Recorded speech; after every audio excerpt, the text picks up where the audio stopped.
Facility managers require comprehensive visual data of their commercial properties to support maintenance schedules, tax positions, and insurance renewals. Yet, acquiring that exterior data through traditional means requires sending personnel into elevated environments, which introduces immediate occupational hazards. Hiring an independent contractor with a consumer drone frequently leads to treating an aerial inspection as a simple photography service, an approach that ignores the specific safety and legal requirements of the national airspace. A compliant commercial property inspection is a strictly regulated aviation operation. When executed correctly, it removes a physical liability and generates a documented asset ready for CPA and adjuster review.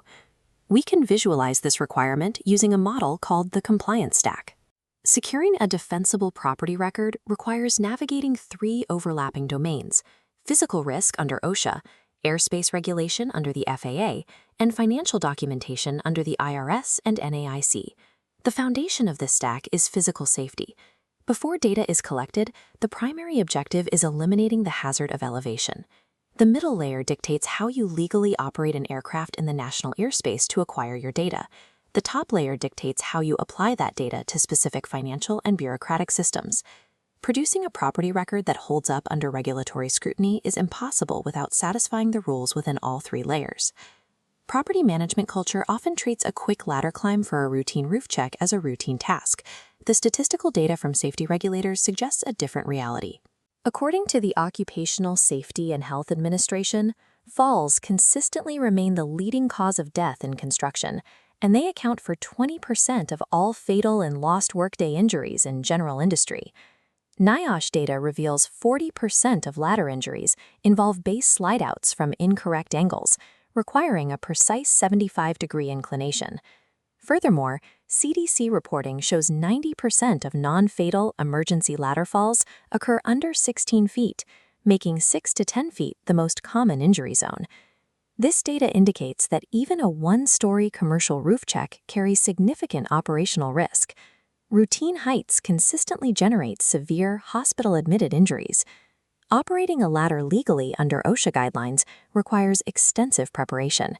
Employers must ensure ladders are inspected by a competent person, barricaded against doorway traffic, secured at the footing, and extended exactly 3 feet above the upper landing.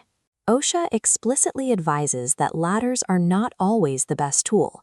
If a visual task is prolonged or requires carrying equipment, the agency directs operators to consider alternative, grounded methods. NIOSH approaches this hazard through a framework called Prevention Through Design, which applies to both residential and commercial buildings. Their official guidance recommends using drones or other remote visualization devices for condition screening. The objective is to entirely eliminate the need to place a human being at elevation. Deploying a drone for a first-look inspection is an occupational exposure elimination tactic. You keep personnel on the ground until physical access is necessary. Once the physical hazard is removed from the ground, the operation enters the national airspace. A flight to check a commercial roof is not a hobby operation. The FAA separates recreational and commercial use strictly, noting that direct financial compensation is not the only trigger. Supporting a property sale or capturing documentation for a business makes a flight non-recreational. The FAA provides direct advice to businesses navigating this line. When in doubt, assume Part 107. Under Part 107, the Remote Pilot Certificate is an aviation safety credential. It demonstrates knowledge of the regulations and procedures required to operate within a live air traffic system. Federal rules make formal pre-flight duties completely mandatory. Code of Federal Regulations, Section 107.4, requires the pilot in command to formally assess weather hazards, evaluate risks to people on the surface, and verify control links before takeoff. As this map shows, ordinary commercial districts often sit inside invisible controlled airspace boundaries.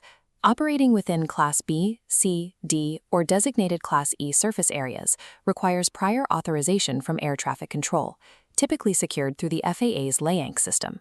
The aircraft itself must meet compliance standards. Drones flown under Part 107 must be registered with the FAA, clearly display their registration number, and continuously broadcast their location via remote ID. The FAA has exclusive authority over aviation safety and the efficient use of the airspace, but it does not regulate privacy. Airspace authorization does not mean land use approval. Local authorities retain the right to regulate where drones can legally take off and land, meaning you still need site permission from the property owner. A compliant commercial flight demands split-track thinking, adhering to federal aviation codes in the sky while navigating local trespass and privacy laws on the ground. With the physical data acquired safely and legally, we move to the top of the stack. The raw imagery must now be applied to financial systems. The IRS does not have a specific drone rule for tax deductions. Aerial inspection fees are evaluated under Publication 334 as business expenses, meaning they are deductible if they are ordinary and necessary for operating the property.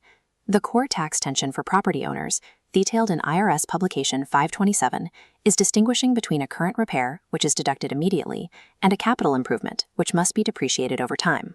This flowchart demonstrates how a time-stamped visual data packet acts as an evidentiary sorting mechanism. It provides CPAs with the objective proof needed to justify treating a roof patch as routine maintenance, rather than classifying it as a structural betterment.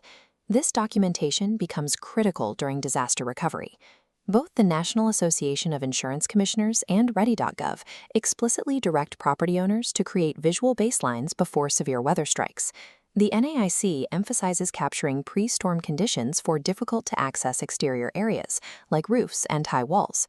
When a peril occurs, this baseline proves exactly what the property looked like before the event.